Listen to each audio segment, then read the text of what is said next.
Welcome to Pooja English NCERT class 6।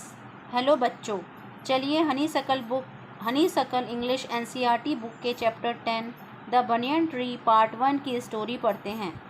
इस chapter का part 2 मैंने दूसरा वीडियो उस पर बनाया है, उसे आप देख लें। बच्चों, चैप्टर को पढ़ने से पहले आपको बता दें कि इसके पहले के सारे चैप्टर 1 to चैप्टर 9 का full explanation, question answer and word meaning के वीडियोस बना दिए गए हैं। आप उन वीडियोस को खोलकर देख सकते हैं।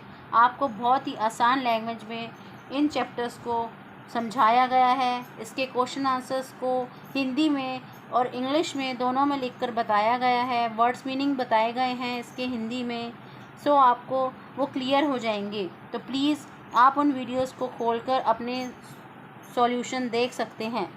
वीडियो स्टार्ट करने से पहले आपसे रिक्वेस्ट है कि वीडियो बहुत ही मेहनत से बनाए गए हैं। प्लीज़ इसे सब्सक्राइब और लाइक ज़रूर करें और मेरी मेहनत को सफल बनाएं। Thank you. You must have seen a banyan tree. आपने ज़रूर देखा होगा एक बरगद का पेड़। This is a story about what the author saw as a young boy. ये कहानी है जो ऑथर ने एक युवा लड़के के रूप में देखी थी। When he was sitting in an old banyan tree in his grandfather's house, जब वे अपने दादाजी के घर एक पुराने बरगद के पेड़ पर बैठा था। Though the house and ground belonging to my grandparents, the magnificent old banyan tree was mine, chiefly because grandfather at 65 could not longer climb it. हालांकि घर और मैदान मेरे दादाजी के थे, लेकिन शानदार पुराना बरगद का पेड़ मुख्य रूप से मेरा था, क्योंकि दादाजी 65 साल की उम्र में अब उस पर नहीं चढ़ सकते थे। It spreading branches which hung to the ground and took root again forming a number of twisting passages give me endless pleasure. इसकी फैली हुई शाखाएं जो ज़मीन पर टिकी हुई थीं और फिर से जड़ें जिसने जमा ली थी, जिससे कई घुमावदार मार्ग बन गए, जिसमें मुझे अनंत आनंद मिला। Among them were squirrel and snails and butterflies. उनमें गिलहरी, घोंगे और तितलियां थीं। The tree was older than the house, older than grandfather, as old as Dehradun itself. पेड़ उस घर से भी पुराना था जो दादाजी से भी पुराना था, जितना कि पुराना Dehradun. I could hide myself in its branches behind thick green leaves and spy on the world below. मैं अपने आप को इसकी शाखाओं में मोटी हरी पत्तियों के पीछे छिपा सकता था और नीचे की दुनिया की जासूसी कर सकता था। My first friend was a small grey squirrel. मेरी पहली दोस्त एक छोटी सी ग्रे गिलहरी थी। Arching his back and sniffing into the air, he seemed at first to resent my invasion of his privacy. अपनी पीठ थपथपाते हुए और हवा में सूंघते हुए वे पहले उसे लगा कि उसे मेरा वहाँ जाना उसकी निजता पर मेरे आक्रमण से नाराज़ था।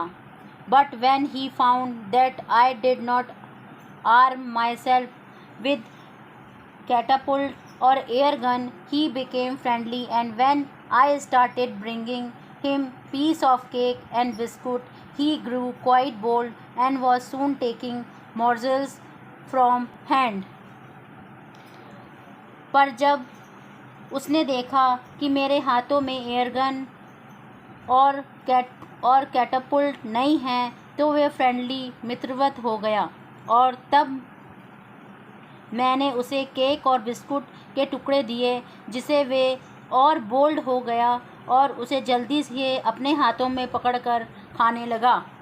Before long he was delving into my pocket and helping himself to whatever he could find.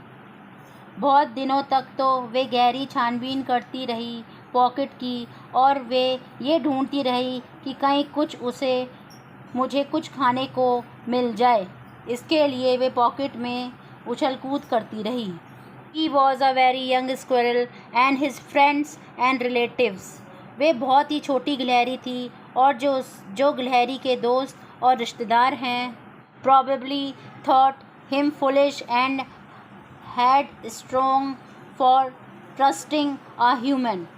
उनको लगता होगा कि गिलहरी पागल हो गई है और ह्यूमन मनुष्य के ऊपर ट्रस्ट करके बेवकूफ़ी कर रही है.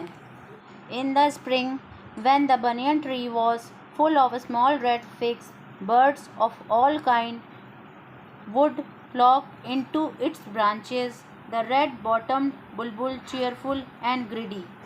बसंत ऋतु में जब बरगद का पेड़ छोटे लाल अंजीर से भरा होता था तो सभी प्रकार के पक्षी उसकी शाखाओं में झुंड में आते थे. लाल तली वाला बुलबुल हंसमुख और लालची होता था. Parrots, मैना and crow squabbling with one another. तोता, मैना और कोए आपस में झगड़ रहे हैं. During the fig season, the banyan tree was the noisiest place in the garden. अंजीर के मौसम के दौरान बरगद का पेड़ बगीचे में सबसे शोर वाले स्थान पर था. Halfway up the trees I had built a crude platform where I would spend the afternoon when it was not too hot. आधे पेड़ के ऊपर मैंने एक कच्चा चबूतरा बनाया था जहाँ मैं दोपहर बिताऊंगा जब बहुत गर्मी नहीं होगी. I could read there, propping myself up against the tree with a cushion from the living room.